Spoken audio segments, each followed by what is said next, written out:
പൊതുസമൂഹത്തോട് ഞാൻ മാപ്പ് ചോദിക്കുന്നു. കാണിച്ചിട്ട് ഇനിയിപ്പോൾ മാപ്പ് ചോദിച്ചിട്ട് യാതൊരു കാര്യമില്ല. കണ്ടവര് കണ്ട് പോട്ട്. വലിയ ക്ലാരിറ്റി ഇല്ലാത്തതുകൊണ്ട് നമ്മൾ അങ്ങ് ക്ഷമിച്ച്.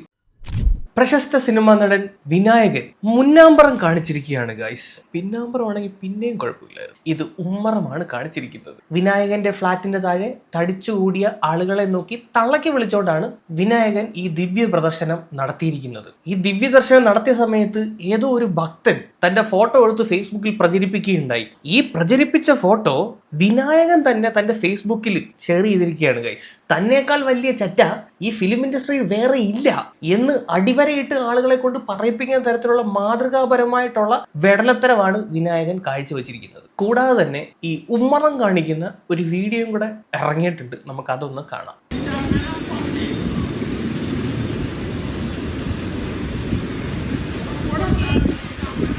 അടിച്ച് കിണ്ടിയായിട്ട് നിൽക്കുവാന്ന് തോന്നുന്നു കേട്ടോ.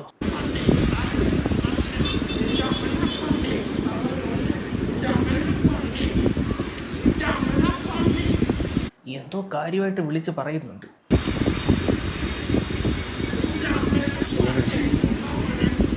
കാല് പോലും നിലത്തുറയ്ക്കുന്നില്ല ഗൈസ്. ആരുടെയോ തള്ളക്കി വിളിക്കുകയാണ്.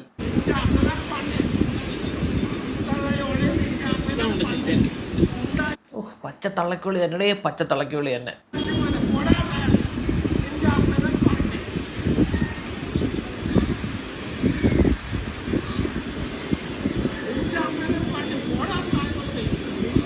ഇത് അടിച്ചതൊന്നും ആയിരിക്കത്തില്ല, എന്തോ കൂട്ടിയിട്ട് കത്തിച്ചതാണ്.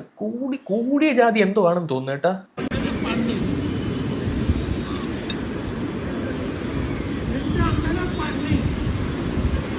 ആരെയാണോ എന്തോ വല്ലാത്ത തളക്കൂടെ തന്നെ. എടേ, തനിക്കൊരു ഷഡ്ഡി ഇട്ടുകൂടറേ.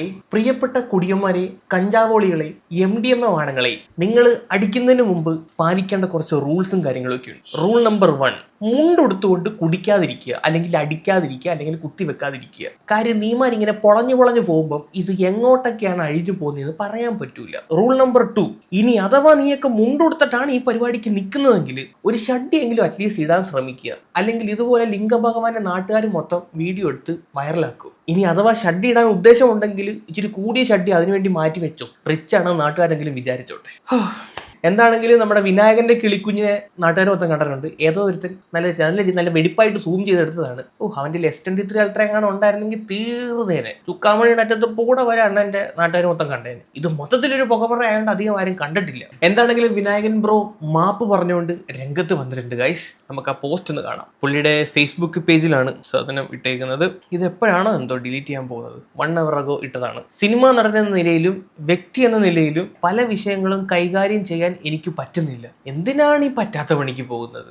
കുറച്ചു മുമ്പ് നമ്മൾ കണ്ട് നിങ്ങൾക്ക് പറ്റുന്ന വിഷയങ്ങൾ നിങ്ങൾ കൈകാര്യം ചെയ്യുന്നത്. എന്തിനാണ് നാട്ടുകാരെ കൊണ്ട് ഇങ്ങനെ പറയിപ്പിക്കാൻ നിൽക്കുന്നത്? എന്റെ ഭാഗത്തു നിന്നുണ്ടായ എല്ലാ നെഗറ്റീവ് എനർജികൾക്കും വല്ലാത്തൊരു നെഗറ്റീവ് എനർജി ആയിരുന്നത്. അധികം ക്ലാരിറ്റി ഇല്ലാത്തതുകൊണ്ട് അധികം നെഗറ്റീവ് എനർജി സ്പ്രെഡ് ആയില്ല. എന്നാലും ഒരു കണ്ടിട്ടുണ്ട് ആൾക്കാർ കേട്ടോ. പൊതുസമൂഹത്തോട് ഞാൻ മാപ്പ് ചോദിക്കുന്നു. കാണിച്ചിട്ട് ഇനിയിപ്പോൾ മാപ്പ് ചോദിച്ചിട്ട് യാതൊരു കാര്യമില്ല. കണ്ടവര് കണ്ട് പോട്ട്. വലിയ ക്ലാരിറ്റി ഇല്ലാത്തതുകൊണ്ട് നമ്മൾ അങ്ങ് ക്ഷമിച്ച്. അല്ല, സാംസങ്ങിന്റെ പുതിയ AI ടെക്നോളജി വല്ലതും ഉണ്ടായിരുന്നെങ്കിൽ അവന്മാര് വരച്ചെടുത്തേനെ സാധനം. ചർച്ചകൾ തുടരട്ടെ. ചർച്ച എപ്പോൾ തുടർന്നോണ്ടിരിക്കുന്നത്? അമ്മാതിരി സാധനം വലിയ എടുത്ത് നാട്ടുകാരെ മൊത്തം കാണിച്ചോണ്ടിരിക്കുന്നത്. അപ്പം പിന്നെ തുടരായിരിക്കുമോ? കമന്റ് സെക്ഷനിലൂടെ നമുക്ക് നോക്കാം. ഡോൺ വറി ബ്രോ, കാണിച്ചു തന്നത് വ്യക്തമല്ല. ആര് പറഞ്ഞ് വ്യക്തമല്ല? അത്യാവശ്യം കണ്ടിട്ടുണ്ട് കേട്ടാ. പിന്നെ മൊത്തത്തിലൊരു ഇരുട്ടുമുടി കിടക്കുന്നതുകൊണ്ട് വലിയ പ്രശ്നമില്ലാതെ അങ്ങ് പോയി. നെഗറ്റീവ് എനർജി കഴിവുണ്ടെന്ന് കരുതി കഴിവേറിയാവല്ലേ ചേട്ടാ. സ്നേഹത്തോടെ ഒരു ആരാധകൻ. സത്യം, തനിക്ക് കഴിവുണ്ടെന്ന് എല്ലാവർക്കും അറിയാം. പക്ഷെ ഒരുമാതിരി കഴിവേറിത്തരം കാണിക്കാൻ നിൽക്കരുത്. മദ്യം നിർത്താൻ പറ്റിയാൽ വിജയിച്ചു. ശരിയാണ്, മദ്യം മാത്രമാണെന്ന് എനിക്ക് തോന്നുന്നില്ല. മദ്യം മാത്രമാണെങ്കിൽ ഇമാതിരി വെടലത്തരം കാണിക്കൂല. രാവിലെ മാപ്പ്, വൈകിട്ട് കോപ്പ്. കമന്റ് സെക്ഷൻ മൊത്തം കൊലത്തൂക്കാണ്. അണ്ണന്റെ കൊല കണ്ട ആൾക്കാർ അന്തം വിട്ടിരിക്കുകയാണെന്ന് തോന്നുന്നു. കുഴപ്പമില്ല, ഞങ്ങൾക്കിപ്പോൾ ശീലമായി. മാസത്തിൽ ഓരോ തവണ ക്ഷമിക്കുന്ന ബുദ്ധിമുട്ടല്ലേ ഉള്ളൂ. എല്ലാ മാസവും ഉണ്ട് ഇതുപോലെ എല്ലാ പരിപാടികളും. എന്തായാലും കൊള്ളാം. ഇങ്ങനെ ചറപറ കമന്റ്സ്, കോമഡി കമന്റ്സ് ആണ് മൊത്തം കേട്ടോ. അതുകൊണ്ട് രസമുണ്ട് വായിച്ച് ചിരിക്കാൻ. എന്താണെങ്കിലും പോലീസൊന്നും ഇതുവരെ സ്വയമേ കേസെടുത്തിട്ടൊന്നുമില്ല. നഗ്ന പ്രദർശനത്തിന് വേണമെങ്കിൽ കേസെടുക്കാവുന്നതാണ്.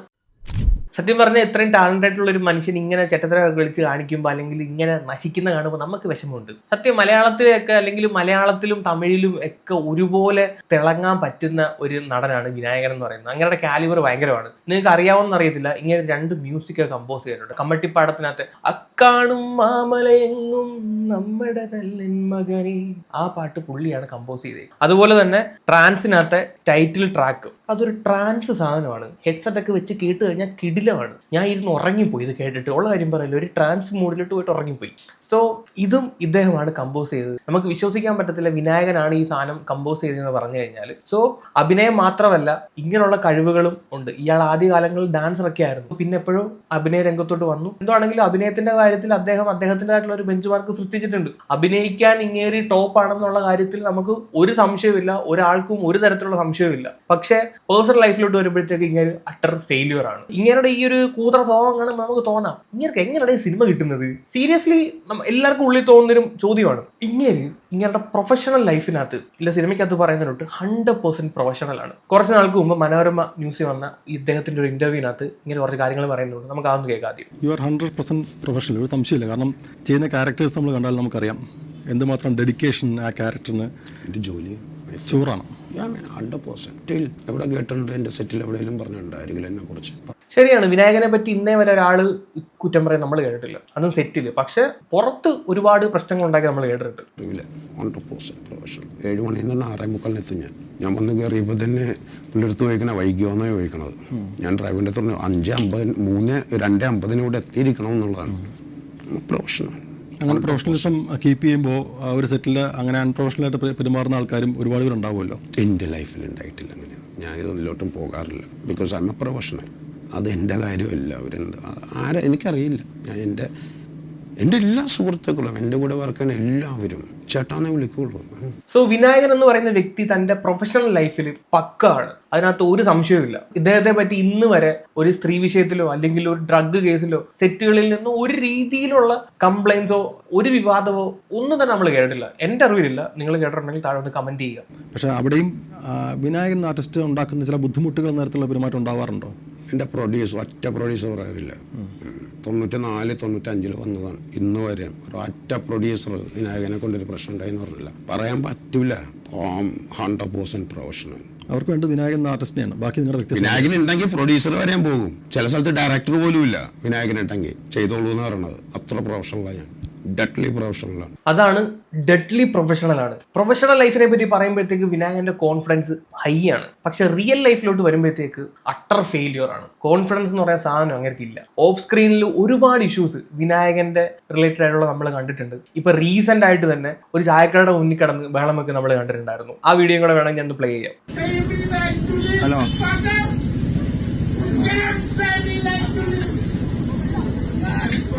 ഹലോ ഹോമിയോ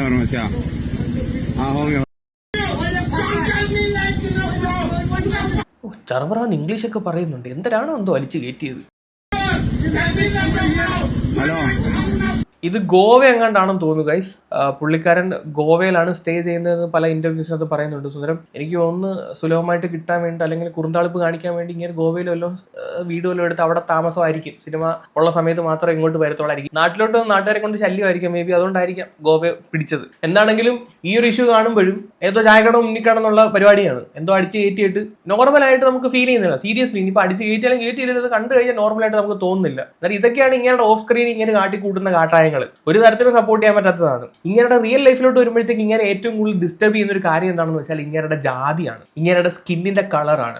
ഭയങ്കരമായിട്ട് ഇങ്ങനെ ഒരു ട്രോമ പോലെ തന്നെ അലട്ടുന്നുണ്ട്. അത് പല ഇന്റർവ്യൂസിനകത്തും ഇങ്ങനെ പറഞ്ഞിട്ടുള്ളതുമാണ്. ഇപ്പൊ റീസെന്റ് ആയിട്ട് ഇട്ടൊരു പോസ്റ്റ് ഇതാണ്. ഈ ഒരു പോസ്റ്റ് ഷെയർ ചെയ്യുന്നതിന് തൊട്ട് മുമ്പിട്ട പോസ്റ്റാണ് ഇത്. ഇത് 8 hours ago, ഇത് 9 hours ago. ഇദ്ദേഹത്തിന്റെ ഒരു പ്രത്യേകത എന്താണെന്ന് വെച്ചാൽ ഇങ്ങനെ പോസ്റ്റ് ഇട്ട് കഴിഞ്ഞാൽ അപ്പൊ തന്നെ ഡിലീറ്റ് ചെയ്യും. ഒരു ദിവസം പോലും ചിലപ്പോൾ വിടത്തില്ല. ചിലപ്പോൾ 10 മിനിറ്റ് കഴിഞ്ഞ് ഡിലീറ്റ് ചെയ്യും, അല്ലെങ്കിൽ 15 മിനിറ്റ് ഡിലീറ്റ് ചെയ്യും. ഇതിങ്ങനെയാണ് പുള്ളിയുടെ ഒരു പോസ്റ്റുകളുടെ പരിപാടി. സോ ഇതിനകത്ത് എഴുതി വെച്ചേക്കുന്ന കാര്യങ്ങൾ കണ്ടോ. ക്രിസ്ത്യൻ ദളിതരോടുമല്ല, ഇസ്ലാം ദളിതരോടുമല്ല, ഹിന്ദു ദളിതരോടാണ്. സുനിൽ പി ഇളയിടം, സണ്ണി കാപ്പിക്കാട് ഈ രണ്ടുപേരെ നിങ്ങൾ നമ്പരുത് എന്നും പറഞ്ഞിട്ട് അവരുടെ ഫോട്ടോയും വെച്ചിട്ടാണ് ഈ പറയുന്ന പോസ്റ്റ് ഇട്ടേക്കുന്നത്. സോ ഇതിനകത്തും ഈ വിനായകൻ എപ്പോഴും ഇറക്കുന്ന ഒരു കാർഡാണ് ഈ ദളിതർ കാർഡ്. സോ എന്തുകൊണ്ടാണ് ഇങ്ങനെ ചെയ്യുന്നു എന്ന് മനസ്സിലാവുന്നില്ല. ഇന്നത്തെ കാലത്ത് ആരാടെ ജാതി പറഞ്ഞ് ആൾക്കാരെ കളിയാക്കുന്നവരുണ്ടായിരിക്കും, പക്ഷെ അത് വളരെ മൈനോറിറ്റി ആണ് എന്നാണ് ഞാൻ വിശ്വസിക്കുന്നത്. ഇപ്പൊ ആരെങ്കിലും ഒരാളെ കളിയാക്കുന്ന കണ്ടു കഴിഞ്ഞാൽ അടുത്തവർ റിയാക്ട് ചെയ്യും. നമ്മൾ പണ്ടൊക്കെ ആയിരുന്നു ഈ പറയുന്ന ജാതിയുടെ പേരിൽ മാറ്റി നിർത്തുന്നതും അല്ലെങ്കിൽ കളിയാക്കലും കാര്യങ്ങളും ഒക്കെ. ഇന്നത്തെ കാലത്ത് ജാതിയുടെ പേര് പറഞ്ഞ് കളിയാക്കുന്നുണ്ട് എന്ന് എനിക്ക് തോന്നുന്നില്ല. എന്താണെങ്കിലും ഈ ഒരു പോസ്റ്റും വിനായകൻ ഡിലീറ്റ് ചെയ്തിട്ടുണ്ട്. ഇനി ഇതിന് മുമ്പിട്ട ഒരു പോസ്റ്റിനെ പറ്റി നമുക്ക് സംസാരിക്കാം. ഈ ഒരു വ്യക്തി നിത്യ വിനീത നായർ ഓക്കെ, ഈ ഒരു വ്യക്തി വിനായകന്റെ ഏതൊരു പോസ്റ്റിന്റെ അടിയിൽ പോയിട്ട് ഏത് മരുന്നാണ് അടിച്ചത് എന്നുള്ള രീതിയിൽ കമന്റ് ഇട്ടു. സോ അതിന് മറുപടിയായിട്ട് വിനായകൻ ഒരു പോസ്റ്റ്, ഒരു ഫോട്ടോയും അതിന്റെ അടിയിൽ ചെറിയൊരു ക്യാപ്ഷൻ ഉള്ള ഒരു സാധനവും പുള്ളിക്കാരൻ പോസ്റ്റ് ചെയ്തു.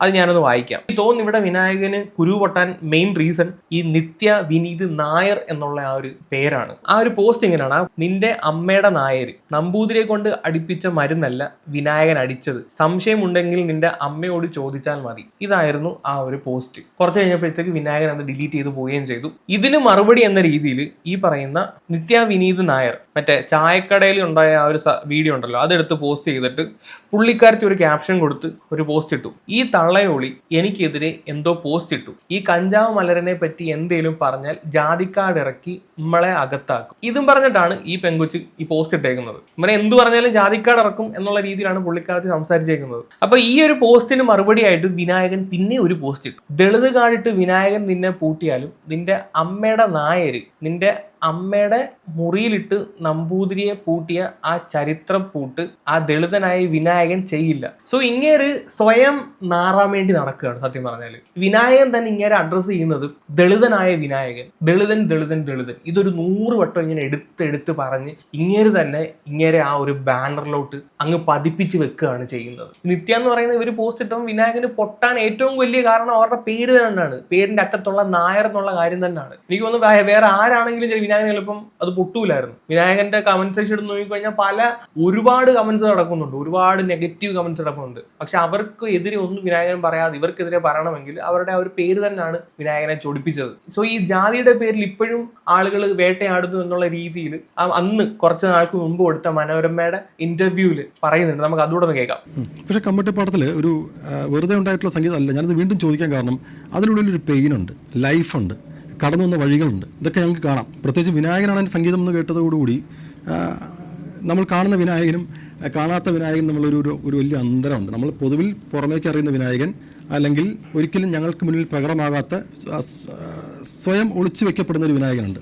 ആ വിനായകനാണ് ആ പാട്ടിനുള്ളിൽ ഉണ്ട് എന്നുള്ളത് എനിക്ക് തോന്നിയിട്ടുള്ളത്. അപ്പോൾ അത് സോ ഞാൻ നേരത്തെ പറഞ്ഞിട്ടുണ്ടായിരുന്നില്ല കമ്മട്ടിപ്പാടത്തിനകത്തെ ആ ഒരു സോങ്ങിനെ പറ്റി, അക്കാണും മാമലയെങ്ങും എന്ന് പറയുന്ന ഭയങ്കര ഹിറ്റായ സോങ് ആണ്.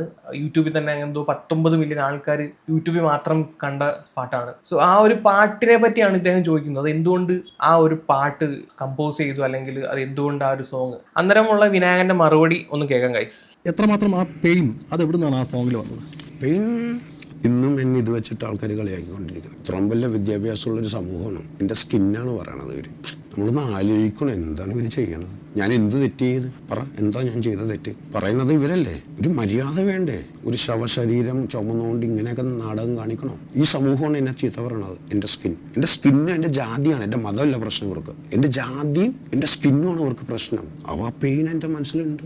ഞാനൊരു പച്ച മനുഷ്യനാണ്. നിങ്ങളൊന്ന് ആലോചിച്ച് നോക്ക്, ഞാൻ എന്ത് തെറ്റ് ചെയ്തെന്ന് പറഞ്ഞു നിങ്ങളാദ്യം. ആരും പരസ്യമായിട്ട് പുള്ളിയെ ജാതിയുടെ പേര് പറഞ്ഞ് അധിക്ഷേപിക്കുന്നതായിട്ട് ഞാൻ എവിടെയും കണ്ടിട്ടില്ല.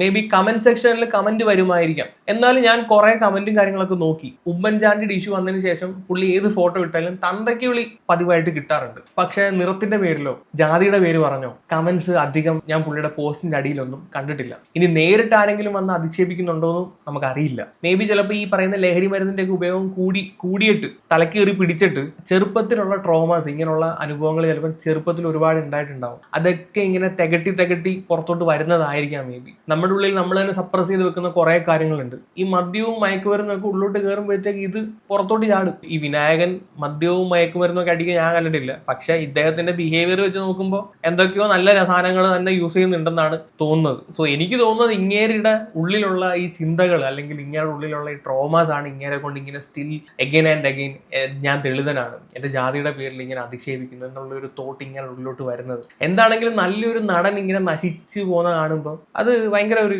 വിഷമമുണ്ടാകുന്ന കാര്യമാണ്. ഇപ്പോഴും വിനായകൻ എന്ന് പറയുന്ന നടനെ മലയാള സിനിമ വേണ്ടത്ര തരത്തിൽ യൂട്ടിലൈസ് ചെയ്തിട്ടില്ല. അങ്ങേരുടെ കാലിബർ ഭയങ്കരമാണ്. സോ അങ്ങേരുടെ അഭിനയിക്കാനുള്ള സ്കില്ലും കാര്യങ്ങളൊക്കെ ഹെവിയാണ്. ഏത് റോള് കൊടുത്താലും പുള്ളി ചെയ്യുമെന്നുള്ളതാണ്. ഏത് റോളും കോമഡി ആണെങ്കിൽ കോമഡി, കൊടൂര വില്ലൻ ആണെങ്കിൽ വില്ലൻ, ഇത്രയും ഫ്ലെക്സിബിൾ ആയിട്ടുള്ള പുള്ളിയുടെ ബാക്കി പറഞ്ഞ 100% പ്രൊഫഷണൽ ആയിട്ടുള്ള ഒരു വ്യക്തിയാണ്. പക്ഷെ റിയൽ ലൈഫിൽ ഇങ്ങനെയുള്ള കാട്ടായങ്ങൾ കാണിക്കുമ്പോൾ സിനിമ പ്രൊഡ്യൂസേഴ്സ് തന്നെ ചിലപ്പം ഒന്ന് റീതിങ്ക് ചെയ്യേണ്ടി വരും. ഇവനെ സിനിമയ്ക്ക് വിളിക്കണം, ഇവൻ വന്ന് അലമ്പോലും ഉണ്ടാക്കൂ. അപ്പം താൻ ഇനി എത്ര നല്ല രീതിയിൽ തന്റെ പ്രൊഫഷണൽ ലൈഫിൽ കിടിലമാണെന്ന് പറഞ്ഞാൽ പോലും ആളുകൾ ഇതെല്ലാം വിലയിരുത്തും. സോ ഈ രീതിയിൽ താങ്കൾ മുന്നോട്ട് പോവുകയാണെങ്കിൽ തന്റെ പ്രൊഫഷണൽ ലൈഫും തന്റെ പേഴ്സണൽ ലൈഫും തൊലഞ്ഞു പോത്തേ ഉള്ളൂ. അതിനകത്ത് ആ കാര്യത്തിൽ യാതൊരു സംശയവും ഇല്ല. കൂടുതലൊന്നും പറയാനില്ല. എന്താണ് ഗൈസ് നിങ്ങളുടെ അഭിപ്രായം താഴെ ഒന്ന് കമന്റ് ചെയ്യുക. അപ്പൊ ശരിയെങ്കിൽ ബൈ ബൈ.